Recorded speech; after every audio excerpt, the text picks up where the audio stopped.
Hey, what's going on, guys? It's We the People here from the host of the Mystic Shot podcast. So this is episode 29, and in this episode we have a special guest this week, Serene Grace, and we pretty much have her on for her to talk about where she came from and stuff like that in the LOR community, because she's to me and Swerve, she's relatively new. So, we've given her a chance to talk about her, where she came from and stuff like that. And also, after she gets a chance to talk, we then talk about the meta, how it's shaping up and stuff like that. Concurrent timelines being a goddamn problem. And then also, Lysandra and stuff like that. We get into talking about the meta. So hopefully you guys enjoy. Oh, also, two things to say. First, the audio is a little weird. I don't know, it's like super delayed. I'm not sure. I mean, hopefully when we have Mortimer on next week, everything will be a little bit more smoother and a little bit more better. I'm not really sure about the audio. I'm gonna figure it out tonight. And then also, don't forget to like, comment, and subscribe, guys. So, all right, that's about it. You guys enjoy the podcast. I don't want to hold you guys any longer. Hopefully the audio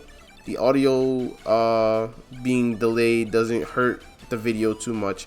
But if you just want to hear the podcast, you can always watch it on SoundCloud as well, so that you don't have to really see the delayed video. So, all right, like I said, enjoy the video, guys. What's up, guys? Mystic Shot Podcast, episode 29. Yes, I don't have that many fingers. I used to do fingers. I can't do it no more. Yeah. Almost the anniversary. So we have a special guest this week. Got Grace. Yeah. It's me, Grace. Thank you guys for inviting me. I'm super excited. This is my first podcast for Runeterra, so I'm honored. Yeah, I mean, I just been mostly just seeing you out there in the Twitterverse as it may be, and just seeing you really vibing well with the LOR community. And I'm like, let's just see if she can come. And then she's here. So we're really excited to see what kind of stuff she's been doing in Legends of Runeterra, and also talk about Shurima. Sure. I mean, I was in her chat maybe, what was that, a week ago or something like that, or 2 weeks ago? Yeah. Yeah. I do remember this, yes. Yeah. I wanted to play a game, and I was just like, all right, we're just gonna play a little game. That's it. But I usually just go through the LOR community sometimes, and I just look at some of the streamers that are streaming. Just say what's up, what's going on. That's awesome. The LR community has to be the chillest, most welcoming gaming community I've ever been a part of. Like you said, that I was mingling well with people in the Twitterverse, but I think it's really hard to not fit in with the LOR Twitter community. You know what I mean? Or Discord you gotta try really hard. Everyone. And I mean this legitimately. Maybe there are some bad eggs, but 99% of the people that play this game are just so nice. Regardless of if you're new or not. I feel like everybody just wants to be it's just chill. I feel like everybody's from we're gonna talk about your history. We're gonna give you a chance to talk about some of your background. But most people that play LOR, they come from League, and because of the background of League of Legends and stuff like that, they're all right, we don't want that toxicity in our community, so we try not for it, but sometimes it happens. Can't stop everybody, but I think it's a card that game too. Player thing. That too. Honestly, Maybe. I really do, because there's when you're just playing cards, I mean, you're against one guy who's hidden behind a wall of emotes instead of you're a flaming they can't do that kind of stuff. So the toxicity is kind of naturally low. Yeah, plus you can only blame yourself in Runeterra as opposed to your that's true. Yeah. It's just all right. He just Brahmi motored me 10 times. All right, cool. All right, dude. Use that shit. But I mean, LOR community is pretty amazing. But I always forget to say this. I literally always forget to say this. Don't forget to like, comment, and subscribe, guys. I literally always forget. Like, every time I'm ever making an episode, I always forget to say that. It's either... Nah, dude, you've really? been doing good. I feel like I always say it at the end. Yeah, you've been doing a lot better.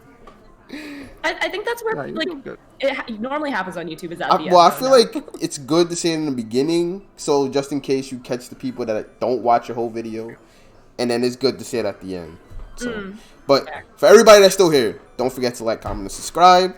Comment below anything you want us to know. And yeah, so we're gonna get into the episode. So, Grace, would you like to tell us how you got into LOR? Where did it first start? How I got where did it first start? So at least for Legends of Runeterra, I've been playing League of Legends since season 2. So I've been into the whole lore of Runeterra for a long time. And the reason I got so into card games was because when I was a kid, probably like a lot of other kids in the 90s, I collected like a ton of Pokemon cards, like a lot. And I did play like really heavily with my friends. And then I think when I got into college, I got into online card games because, poor college student, you can't buy card packs anymore. I don't know how parents support that hobby. So I got into Hearthstone originally for online card games, but you guys know, like, barrier to entry is so hard, and I again, I'm a poor college kid, so I can't afford to buy packs. And yeah, the competitive scene was always like the same 4 or 5 decks, and I just thought, like, wow, this game's getting like really boring, and they're like retiring some of my favorite cards. I was super happy to see when Legends of Runeterra came out, because not only was it like, related to League of Legends, but it was something that was really friendly for free-to-play players. And again, like, when I started streaming it, like, the community, like, they came into my chat even though I like didn't have a lot of viewers, and they were like welcome to like are happy to welcome me to the community and like guide me, because I was literally just playing expeditions, like no cards, no idea how to play, like had to play expedition, and then they're like, this is what you do. And I was like, oh, this is sweet. No, that's cool. So is it safe to say what made you want to sorry what made you want to from there push up to the upper competitive levels, get into Masters and the seasonal tournament? What was between then and now? So I started playing Legends of Runeterra on December 1st, like a couple months ago. And I think because I was streaming every day in December, and people were like really being sweet and like hyping up my progress from like being Iron 4 to like Silver or something, I was like, wow, I should like really like try to climb more, and like maybe I could do this, like I can learn the game and get better. And then the December was like about like the second half of that previous season, before Cosmic Creations. So I think I ended off the season at Plat, and I was like, you know what, I'm gonna push for Masters. Like, and then I got to Diamond. I was like maybe I could really do this. And then I mean, a lot of people helped me along the way, but most specifically helped me get from Diamond 1 to Masters. And from there I was like, I should really try to push to get to season. I guess like with a lot of games where there are ranks included, you just always want to push yourself to be better. And then I think the next step, like after reaching Masters and then obviously reaching seasonal, is just like get better in the competitive scene. Right now I'm like really bad at competing, but I think because I'm so bad at it, it like drives me more to like work harder to get to like first place. Nice. So it was a nice like kind of gradual build up. So like, well, exactly. I've done this, so let's see if I can do this. Okay. Right. It's like very cool. Accomplish this, like set new goals. I feel that. Yeah, very cool. But all I was gonna say was, so is it safe to say that your first TCG was Pokemon? Okay. Yeah. 100%. No, it's just a lot of people use. I mean, yeah, I think Pokemon it's an old one for sure. But I was thinking, so for online card games, what was your first online card game? I think it was probably Hearthstone was the first one that I played so much and invested a lot of time in. But I never got competitive with it again because I couldn't get any of the cards that were meta.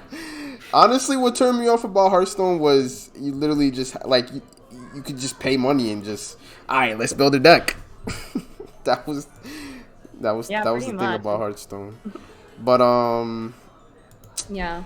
I mean, is there anything else that you wanted to tell us for into the LOR community because I mean that was pretty much all the questions that we had wrote down. But off the top of my head, I do have one. Did you have one, Swerve? I got more. Okay. I got more. But go ahead. I'm so excited. No, go ahead, Swerve. Go ahead.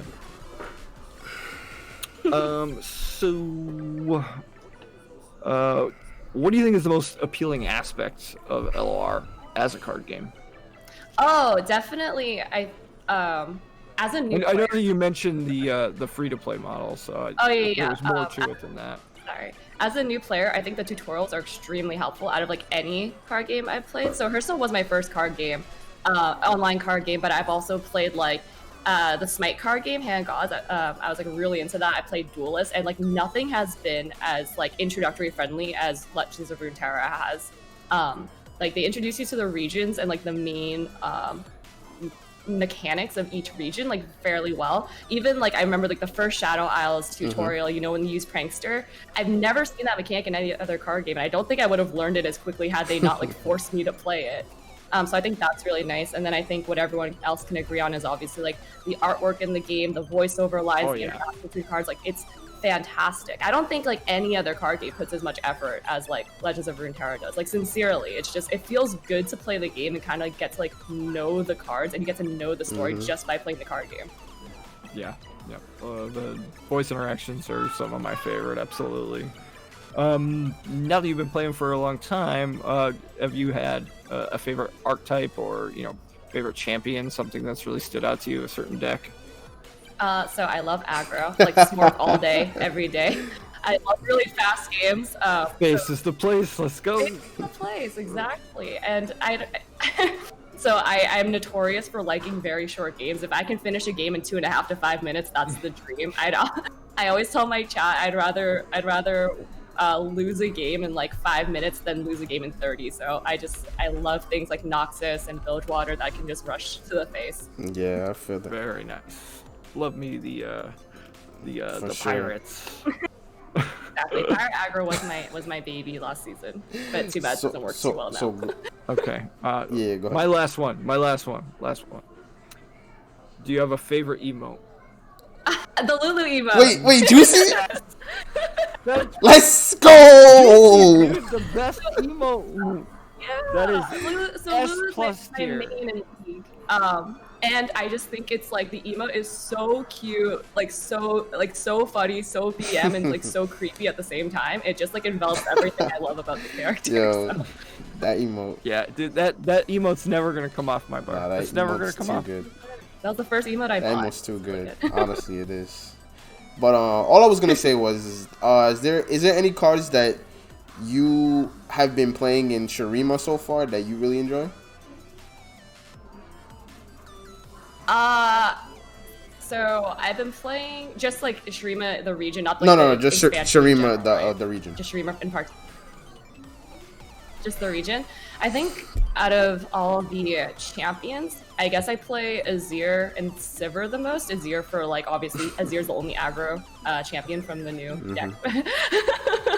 I guess you can say Renekton is like overwhelm aggro, but Azir combined with like Hecarim or Lucian is just like super in your face, like good to go. I love like just having a bunch of units on the board.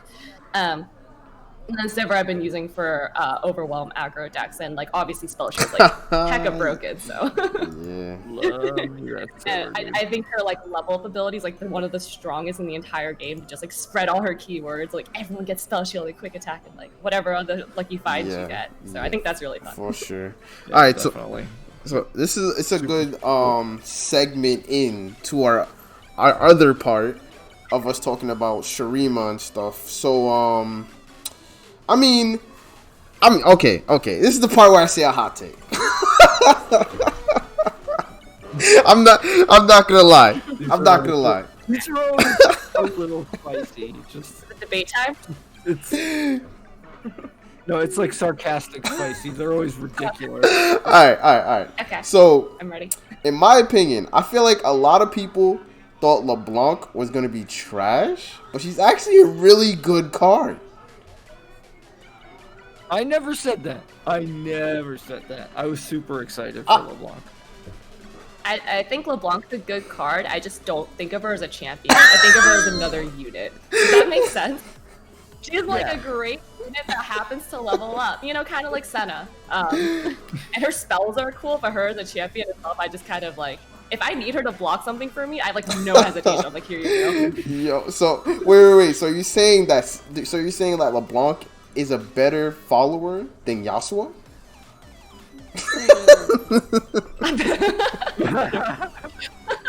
Yeah, actually, I don't think I've ever really played with Yasuo. I mean, granted, Ione doesn't see a lot of gameplay, but yeah, that's kind of, I guess, aside from Lee Sin, but yeah, I can't say that's incorrect. Nah, but What about Swole Squirrel? oh yeah, That's Oh, all Swole over the Squirrel. center. Are you kidding? Oh, is there? Oh man, I've gotten memed on with Swole Squirrel. Like I've lost to Swole Squirrel, don't get me wrong, but every time I play Swole Squirrel, it gets chump blocked by like a 1-1, so I just stop the Yeah. embarrassment. oh my goodness, nah. But the real meme lords that were like scheming concurrent timelines. Oh my god, yo. I'm not a fan. I think really- it's really boring to play, Stop. and it's really boring to play again. Oh my I don't god, wanna yo. talk about it. I saw this card and I was just like, okay. I see what it does, but it can't be that broken, right? It's so broken. I think it's just. Stupid. I think it's only broken up like on turn because I think that's where aggro really shines, right? So I've actually done really well against concurrent timeline with aggro because as long as you can finish the game before their round 9, like you have like a really like obviously you'll win the game. Just like stop before like get there before Ledgers gets put on the board. But yeah, I hate that there's basically a 50% chance that you just get annihilated turn 9, and I don't know how they're just gonna lose the nerf it, game but I on the hope spot. they do. It's hard. They need. I bet Riot's gonna make a card where it's like pick a spell on the board and have the opponent shuffle it back into their deck, and that's gonna be concurrent timelines downfall. That'd be wild. That'd be probably too broken, but you know. Do A they just 10-mana make card? Ladros like? I A mean, 10 it's cost been or coming 8 for a cost? while though. Yeah, it cannot be 8. Stop. Don't Nah. even suggest that Well, it then it can't can't be combine 8. with the Yeah. Dreadway, which is the scary part. And you can always just mix up the stats if you did lower to 8 cost. But I do think, like, as long as it's 9 cost and Dreadway is 9 cost, Yeah. that combo's not going anywhere. I think that what they're gonna have to do is just make it region locked by your deck. That'd be cool. It should just be your regions, but that would just be weird for some decks maybe, so they have to open it all the way up. I don't know. I think that's actually a lot. I think your suggestion's really good though, because it also lowers the RNG, which apparently a lot of people don't like in LOR. You know, No, It- we it's hate easier- RNG here. it's We're easier not to plan about for. that. Kind of like invoking, like yeah, they have options, but at least you know all the options. So for concurrent timelines, I think that'd be good if it was region locked. Then you would can be like, predict okay, it's better. gonna turn into this, or it could turn into that. Blah blah blah. Yeah, exactly. Yeah, like obviously concurrent timelines, like belongs to a certain region on its own, but like I still think that's better. I think that's a good nerf. Make it personally. region. Make it like, oh, it can only Yeah. make Piltover and Shadow Isles, and that's it. If you play with Yeah, I Shadow Isles, agree. yeah, I can yeah, agree with that. exactly. All right, that to be honest, I feel like that's like the top tier, really strong deck. But underneath that, I feel like every other deck, like every other Shurima deck and all the other decks, like maybe Fizz, TF, and what's another good deck? I mean, Jinx didn't go anywhere. I mean, FizzTF is doing okay, but it's not the highest win rate really? by Mobilytics. Yeah, right. It's not. No, Azir was highest. Oh, right now, yeah. I think before a lot of like the decks that I hate facing were like Fizz, TF, Lee, Zoe, Zoe, anything. That was a lot of what was on the ladder last season. And then obviously like Zombie and Nivea, which is weird. Oh man, don't even. Yo, I hate it's that just deck. attrition. It's just attrition. not a It's fun just deck. I'm going to win. No. Zombie and Nivea is just like it's so boring It to really play is. as and play against. It's like you really want to play and escape for half an hour. It's like, yo, I got things to do. Yeah, right. But I mean, honestly, I mean, I don't know. In my head, I don't really go. I try not to go by other people's like tier lists. I try. I mean, of course, I watch like Swim, and I mean, who other than Swim makes like the biggest tier list?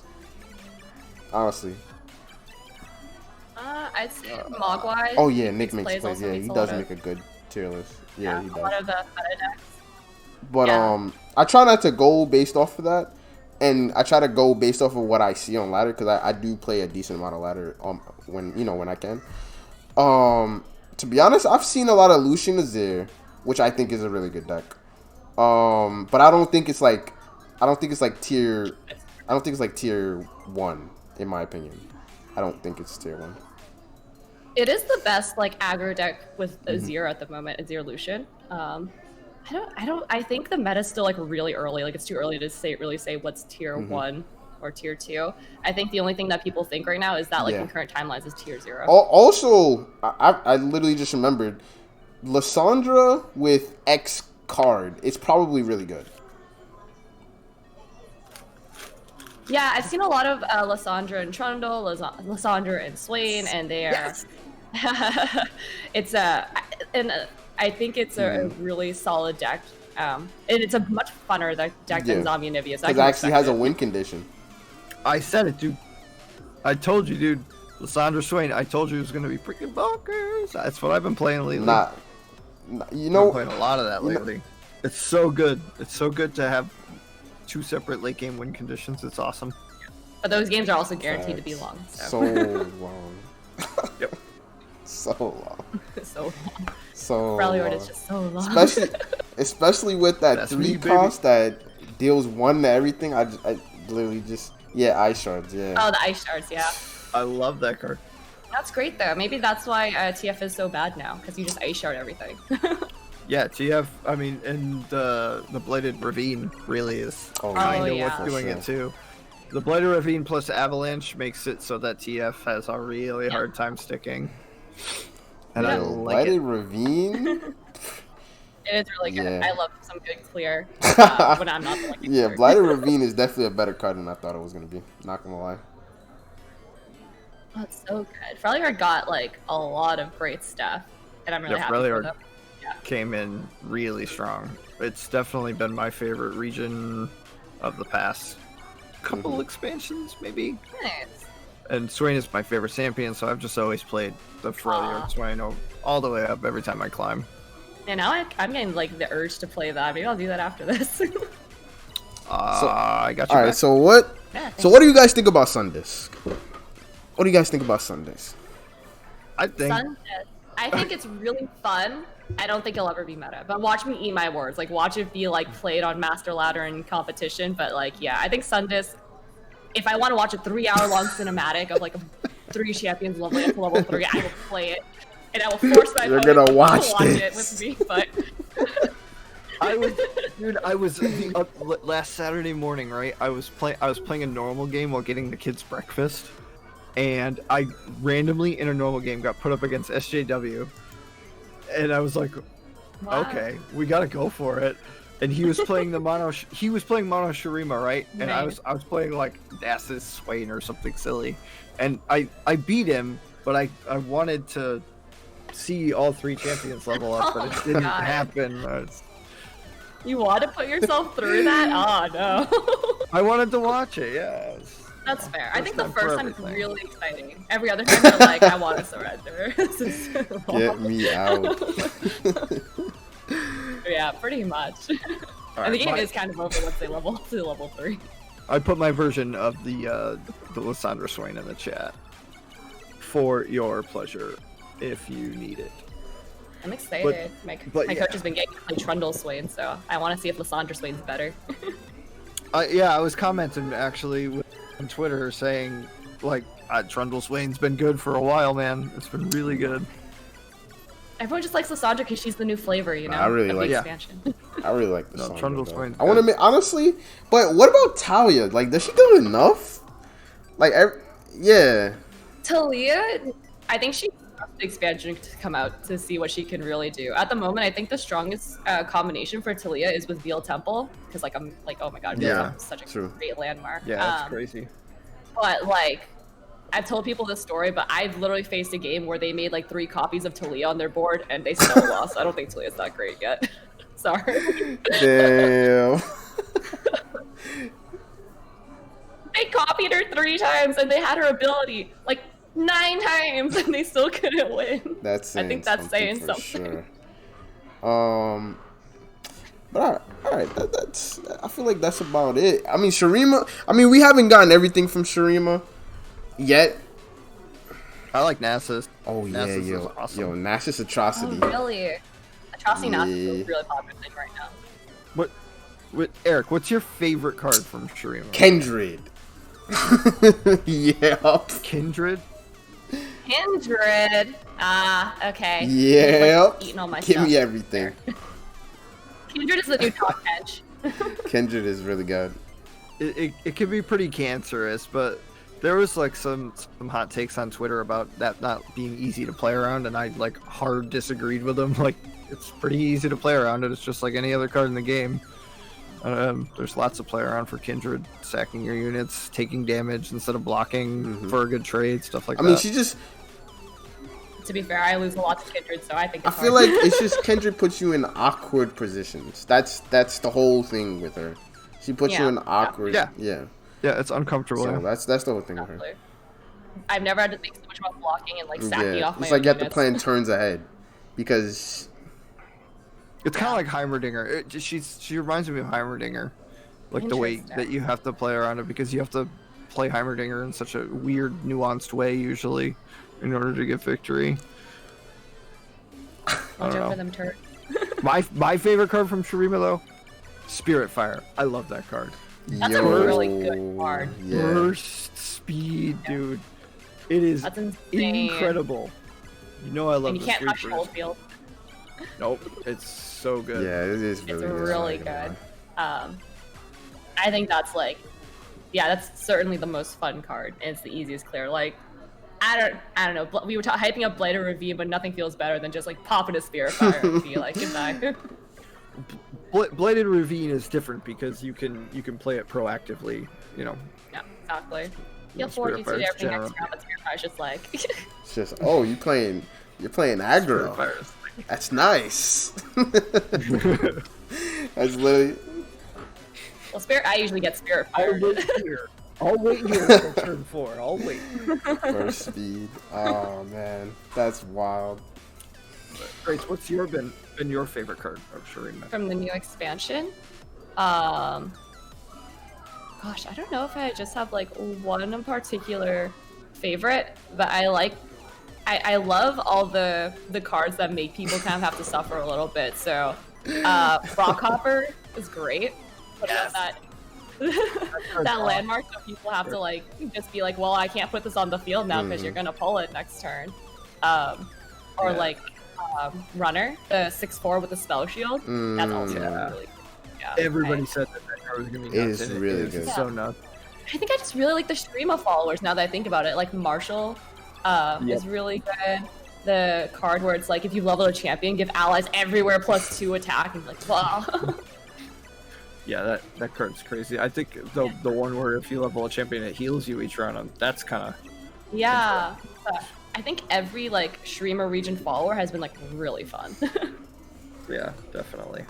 Sorry, I can't pick one. Too hard. Nah, definitely. I can't wait to see where Shurima's gonna take us because I mean every time they go on, they create these regions. They always take us on like a little trip, and I can't wait to see where they're taking us and to see how the Shurima region is all wrapped up and stuff like that. To be honest. Don't you guys ever feel like they're kind of OP and you're thinking like, well, they don't even have all their cards Honestly, yet? yeah. Yeah, that's I definitely mean, but a that's how fun part Target about was it. though. Once we got the first set, That's true. Yeah, but you could cast Hush over and over again when Target first. First release. Hush was just the So, most that's broken a card hard in the thing to game. compare. Like, I mean, I think it's good that there's no like, okay, this is just busted. Like, there's no card that's like that for Shurima yet. So Yeah. like I said, I'm not really as mad with this expansion as I have been previously about other really stupid cards that came out. Like concurrent timelines, something's got to go, but I'm not angry about it, you know. Yeah, concurrent timelines. I mean, it doesn't. Okay, so I hype up Spirit Fire, but it's not fun to get Spirit Fire because obviously you're gonna think it's a broken card when you're the one losing your entire board over it. Also, Quicksand feels as bad as like getting hushed. True. I don't hate it, and I don't want to go away from the game, but like I hate getting Quicksanded. Yeah, I can hard agree with that. Quicksand feels pretty bad. Yeah, but I'm just glad like something is there to compete with Targon right now because I hated fighting Targon last season. Those were my least favorite games to play against because it took forever every time. Forever. Yeah, usually. Exactly. And, like any region with healing is illegal. And then and then when Aphelios came out, it was just okay. 30-minute games turned into 40-minute games. Yeah, exactly. Every single moon weapon under the sun just dragged every game down. Yeah, because like right when the expansion hit for Aphelios, it's the same thing with concurrent timelines. Like every turn takes forever because they always have this extra option to do, and they're like, I don't know what to do, and it takes forever. That being said, Aphelios is fun, but I'm just saying Targon's just it calls for really long games. Like Frelia, they're just long. That's all. Because the playstyle. Like, yeah. Bro, I got 4 mana and a bunch of Stygian armor in my hand. All right. It's just pass. Pass. It's like, yo, you gonna do something? Nope. Okay, I'm just sit here, hey. Just not even do anything. Mm-hmm. They'll just keep first passing.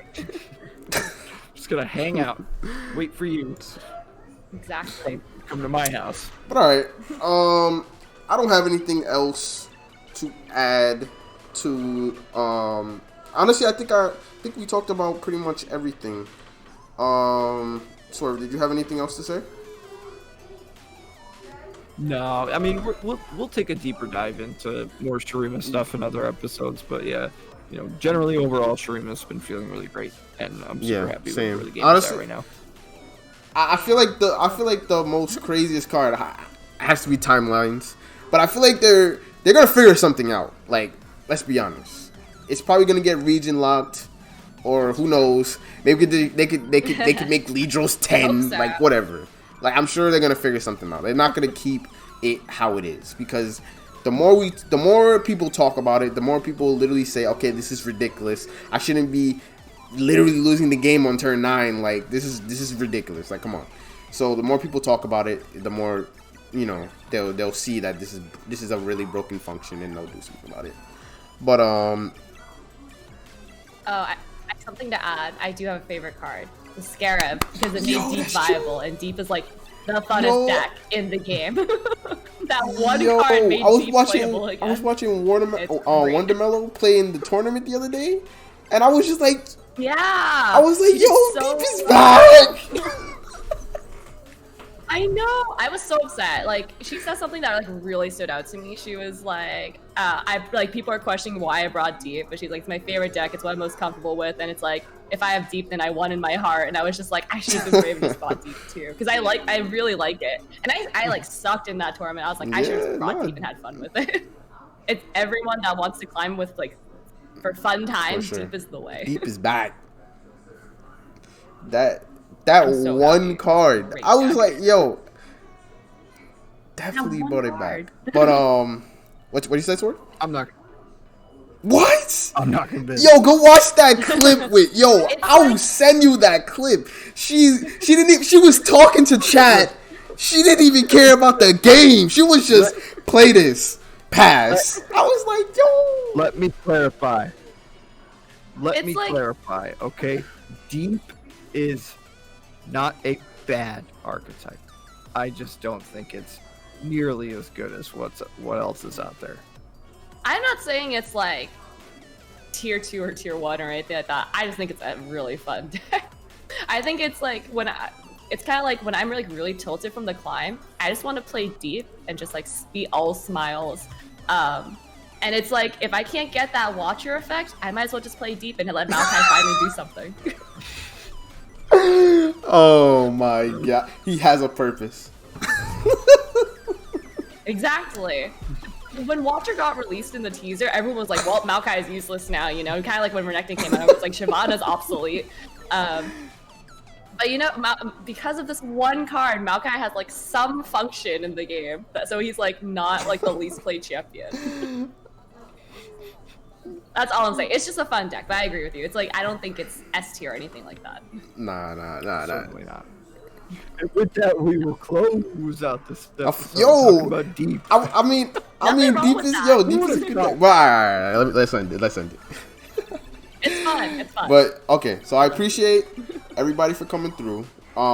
Thank you, Grace, for coming on to the episode. Appreciate you. Where can people find you? When can people find you on Twitch? Oh, sweet. I get to plug myself in. I stream every day except for Monday and Wednesdays, but every other day at 7 p.m. Pacific Standard Time. So come swing by if you guys have for sure. any time. Come say hello. Absolutely. So I'm gonna leave. I'm gonna leave her link hi. below. So if you guys want to check her out, the link is gonna be below. Here. And that's about it. So thank you everybody for coming through. Next week we have another special guest actually. Mortimer. He's coming on next week. Yeah, he's coming on next week. A big fan. So I love that stay guy. tuned for that. Oh yeah, I what's have a up? question for you guys. Do you guys have something like planned for your anniversary show? Bunch of balloons, 24-hour podcast, many.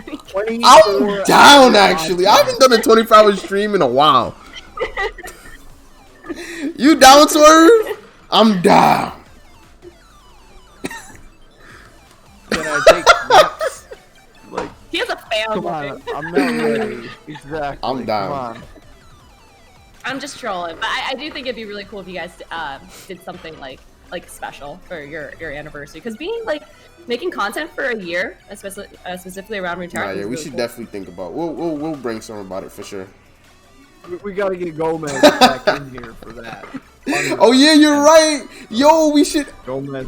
Alright, yeah, we should definitely should do that. But all right, like I said, thank everybody for coming through. We'll catch everybody next week, same time, same place. And I have to close it out with don't forget to like, comment, and subscribe, guys. And we'll see you guys next week. Got it.